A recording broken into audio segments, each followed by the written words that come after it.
ভাই এত company folding phone বানাচ্ছে কিন্তু আইফোন বানাচ্ছে না কেন? আইফোনের ফোল্ডিং ফোন কবে আসবে? যাই হোক, আইফোন এই জিনিসটা বুঝতে না পারলেও আর একটা কোম্পানি কিন্তু বুঝতে পেরেছে। ভাই ফোল্ডিং ফোন চলে আসছে, একদম আইফোনের মতো করে ডিজাইন দিচ্ছে তারা। Presenting VMAX V72। মানে বাটন ফোন তো আপনারা অনেকেই দেখেছেন, কিন্তু এরকম ফোল্ডেবল বাটন ফোন কি এর আগে কখনো দেখেছেন? এই ডিজাইনের একটা ফোন কিন্তু আমরা ভাই পুষ্পা 2-তে আমাদের সবার প্রিয় পুষ্পার হাতেও দেখেছি।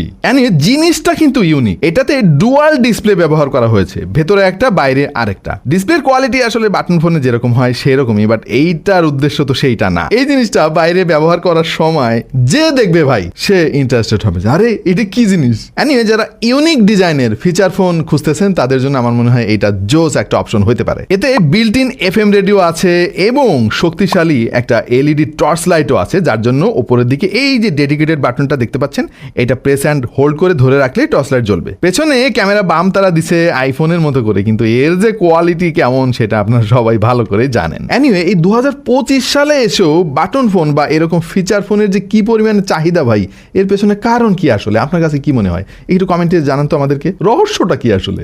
চার্জ দেওয়ার জন্য এখানে একটা টাইপ সি পোর্ট আছে, আর বক্সের মধ্যে আপনি টাইপ সি কেবলও পেয়ে যাবেন। তবে এতে একটা 3.5 মিলিমিটার হেডফোন জ্যাক থাকলে আর একটু ভালো হইতো আর কি। দাম বিবেচনায় বিল্ড কোয়ালিটি যথেষ্ট সুন্দর, ভেতরে এবং বাইরের ডিসপ্লে সাইজ প্রায় একই রকম। বাট এইখানে তারা 4K HDR কেন লিখলো ভাই আমি ঠিক বুঝতেছি না, কেউ জানলে একটু আমার বোঝাই দিয়েন।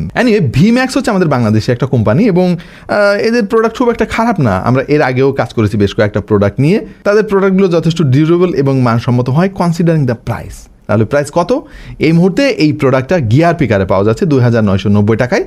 যদি কিনতে চান তাহলে স্ক্রিনে দেওয়া এই QR কোড স্ক্যান করতে পারেন অথবা ভিজিট করতে পারেন gearpicker.com.bd। O by the way, এই প্রোডাক্টে কিন্তু অফিসিয়াল ওয়ারেন্টিও আছে ভাই। বক্সের মধ্যে ওয়ারেন্টি কার্ডও পেয়ে যাবেন এবং কাস্টমার কেয়ার নাম্বারও পেয়ে যাবেন, সমস্যা হলে তাদেরকে ফোন করতে পারেন। হ্যাঁ, যেহেতু এইটা একটা বাটন ফোন, অবশ্যই কল করার জন্যই তো মানুষ এটা নেবেন, এর চাইতে বেশি কিছু তো এতে করাও যায় না। কল কোয়ালিটি আমরা টেস্ট করে যেটা বুঝলাম যথেষ্ট ভালো, লাউড এবং ক্রিস্টাল ক্লিয়ার হচ্ছে এর কল কোয়ালিটি। আমাদের কাছে খুব একটা খারাপ মনে হয় নাই। ওপরের দিকে যে ডিসপ্লেটা আছে, মানে বাইরের দিকে ডিসপ্লে, চারিদিকে আবার RGBর ব্যবস্থাও রাখছে তারা কল রিসিভ করার জন্য এবং কেটে দেওয়ার জন্য ডেডিকেটেড বাটন আছে। এবং ফোল্ডিং মেকানিজমটা দেখে মনে হচ্ছে যে এর হিন্সটা যথেষ্ট পাওয়ারফুল, মনে হয় না সহজে নষ্ট হবে। তবে যেহেতু ফোল্ডিং ফোন ভাই, আপনাকে একটু সাবধানে রাখতে হবে। এই ফোনে মোট 2টা সিম কার্ড আপনি ব্যবহার করতে পারবেন। 2টা সিম কার্ডের পাশাপাশি আপনি মেমোরি কার্ডও এতে ব্যবহার করতে পারবেন। সো যারা একটা ফিচার ফোন খুঁজতেছেন, আবার একটু ভাবও নিতে চান, ইউনিক গ্যাজেট খুঁজতেছেন, তাদের জন্য V74 কিন্তু দারুণ একটা অপশন হতে পারে।